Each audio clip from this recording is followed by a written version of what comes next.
For the latest top tips, reviews and advice, please subscribe below. Hello and welcome to Outwell's Camping and Leisure with me, Mike. Today I'm giving you guys a review on a lovely new tent from Outwell. This here is the HolidayMaker. The HolidayMaker comes in different sizes, a 500 and also a 600 size. With me today I've got the 500 size, but like I said, 600 is basically virtually the same sort of spec, just a little bit bigger. It's a new model certainly for Outwell for 2018 season. It's something that actually, the joys of it is hitting a price point without being sort of too expensive. So you're not compromising on the Outwell quality or necessarily all of the features that you come to love with Outwell, but you've still got the main sort of core things in there. So things like your blackout tinted windows, yet again to have the privacy when you want to have light as well.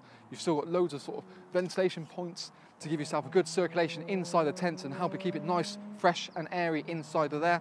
You've got side doors as well, so every single sort of external door has a mesh part to it, which I think is brilliant for the price points. So again, you can see there, you've got that just continually roll up out the way and help with circulation. And if you want to, you've actually got eyelets inside on the actual door itself, so you can buy some additional king poles and give yourself a nice big canopy addition to the front open canopy. So this tent is really, like I said, a 5-berth or a 6-berth. Now Outwell are probably not always the most generous when it comes to sizing, so really I'd say the 5 is more of a comfy 4 and the 6 is more a comfy 5. Or if you want to go obviously more room, the better. But you've got 3 main sections to the tent. So you've got your sleeping area, your living area, and on a nice big good depth on the canopy area, which we'll look about certainly more inside. It's a beautiful sort of fabric, lovely sort of coloured green, about 70D, 4000mm hydrostatic head, so it's very, very waterproof. But it's, like I said, it's very easy to pitch because it's air, and each individual air beam is done on its own accord. So it's certainly something that's very quick and easy, certainly do on your own. I mean, I myself have pitched this model, must have been probably about 10 minutes flat, which for something this side makes it perfect for weekend camping or even long weekends or weeks or however you want to go for. That's the joy of air. And it's obviously very strong and sturdy in the wind itself. Like I said, loads of ventilation certainly in the main living area, but also behind in the bedroom area as well to help keep it nice, fresh and airy and sort of help sort of fight condensation. But let's talk more about sort of the internal features on the inside. So now we're inside the HolidayMaker, you can kind of get a bit more of a grasp for how it's laid out. So you can certainly see the 3 zones now. Your main canopy area, your living area, and also the sleeping area right at the back. One thing that certainly surprised me is the amount of depth you get in this front canopy area. It's a good sort of width, and like I said, even with the 4, sort of the 500 or the 600, you've still got plenty to play with. You've actually got a mesh door positioned on the very front door of the canopy, which is something you don't actually see in many models, certainly around this price bracket. I think that's a really good feature. So you can have good circulation into the main body of the tent, even with this dividing door open or shut. I think it offers certainly a lot of ventilation. On every single window you've got toggle up curtains yet again, so you can have the privacy when you want to. Like I said on the outside, you've got ventilation above the window as well to help with circulation and keep it nice, fresh and airy inside, and certainly help sort of fight condensation. There is a ground sheet that's applied for the front canopy area with the tent, and personally it sort of toggles up as well, so it actually feels like a bathtub. So real feels like kind of like it's sewn in, but you've got the versatility of having it in or out. With something like a day like today or anyway, I personally would have it out, leave the door up, and then obviously if it starts to rain, it can just soak into the ground rather than collect on the ground sheet.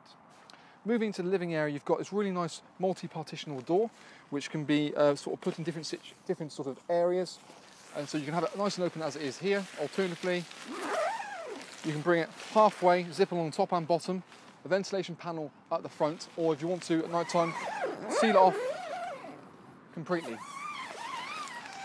So I think, yeah, again, for something about this sort of price point, it makes incredible value on the actual item itself. And you can roll it aside, like I did earlier, and just toggle it and leave it at bay. So not only have you got a mesh door on the very front of the front canopy, but you then also got one either side in your living area. So you can help with circulation of air. And like I saw from the outside, you can actually bring both of these out if you want to with some king poles and create almost like these little wings for more shelter. The living area is quite decent.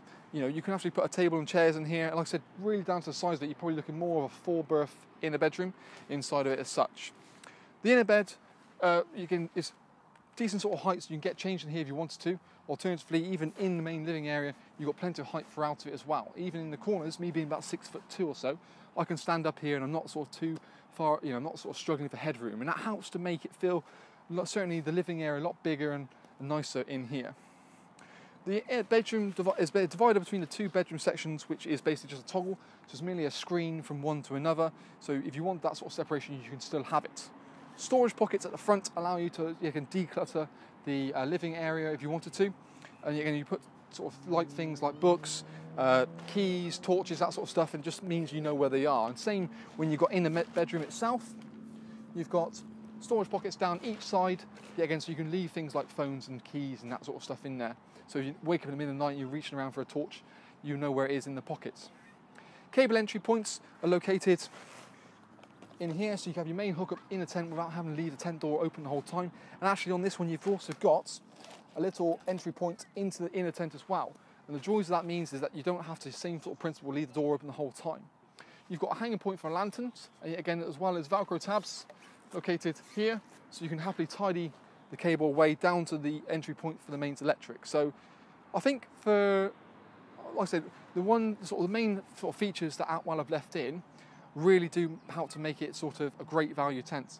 Things like obviously the hanging points, the sheer amount of mesh in here, I think certainly nowadays with these very waterproof fabrics, it's a must have on my personal opinion. And yet again, with the air beams, very quick and easy to go up, very solid when they're up, and it just makes a huge difference everywhere else. But in any event, that is the Outwell HolidayMaker 500 and the 600 as well.